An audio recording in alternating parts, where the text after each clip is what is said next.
week's episode of Dimension W, Mira the fan-servicey robot is the focus of this week's episode, and you know what? It's actually surprisingly heartwarming. This episode can be summarized by 3 words. You damn kids! Rarely in anime do young children ever do anything helpful aside from being annoying or getting themselves in trouble. And that's what happened in this week's episode of Dimension W, an episode that frankly to me felt like it probably should have been episode 2 of the series, as it was focusing a little bit more on the relationship between Kiyoma Mabuchi and Mira the robot girl. Basically, Mira wants to live like a regular human, and she wants to live in her own room with her own bed by her own rules. A lot of that has to do with the fact that her body is constructed in a way that the nanomachines within her are basically just like blood cells. So in order to have a healthy robot lifestyle, she needs to sleep comfortably on a bed or a couch. And basically what happens is Kiyoma ends up giving her the trailer that is outside their house, and she decks it out all girly style and starts to clean it up. The problem is, there's those annoying kids next door who are constantly playing in that yard with all of those derelict and destroyed cars which are all stacked on each other, and you just know that means when they get inside of those things, they're going to collapse over and there's going to be a big accident and someone's going to have to save the day.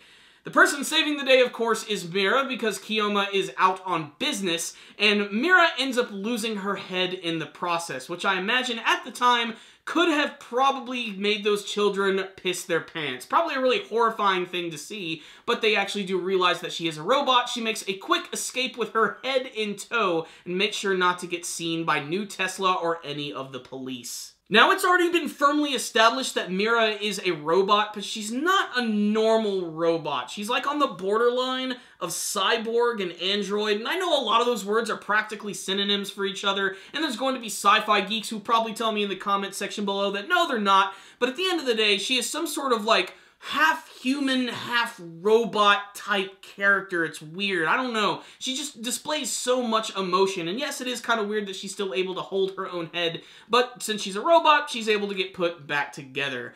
The other big thing from this episode is we get to see this one lady by the name of Claire Skyheart. Yes, Claire Skyheart. She's the COO of New Tesla. Basically, she's in charge of this big tower. And there's a lot of shady things going on with her character. But the thing is, her granddaughter was actually one of the children who was saved by Mira. So this gives us an excuse to see this character interact with Kiyoma. And things get really tense because she recognizes that he was once a member of this Grendel group. And they show a little bit of that in this week's episode and hint at it, but it's mostly shown through a lot of weird flashbacks which don't give us much aside from a lot of weird flashy images. Basically, some weird shit went down in Kiyoma's past, and it's constantly haunting him, and it's something that's going to be very central to this story. They also explain in this episode the difference between the regular coils and the numbered coils, where the number ones apparently draw from the deepest, darkest, most powerful energy from Dimension W, things that are completely unknown to mankind, so don't mess with that shit. So what's the rundown on this week's episode of Dimension W? This was a nice episode that showed us the relationship between Kiyoma and Mira, which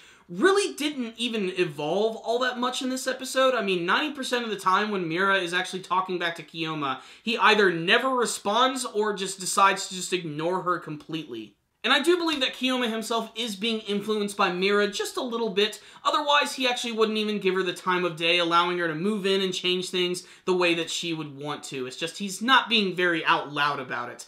On the technical side of things, animation artwork is still really great in this episode. I love the overall look of this world, and I love the character designs and the expressions of Mira, who is just so absolutely adorable. She's such a cute character, and yet she still has these somewhat superhuman abilities, which make her really cool all at the same time. The humor in this episode is also just really good, if not just the expressions from Mira, but the scene where the little girl was asking Mira if both her and Kiyoma have actually done it. With its stellar production value, this is definitely an anime that sci-fi fans should definitely check out. So I'm going to give this week's episode a 4 out of 5, a really solid episode of Dimension W. But if you guys did watch this week's episode, make sure to tell me what you thought about it in the comment section below. Did you have a favorite scene from this episode? What do you want to see from the future of Dimension W? Please tell me in the comment section. You guys are awesome! Thank you for watching this review. Make sure to like it if you would like and subscribe to the channel. Thank you guys again for watching, and as always, stay dandy, baby!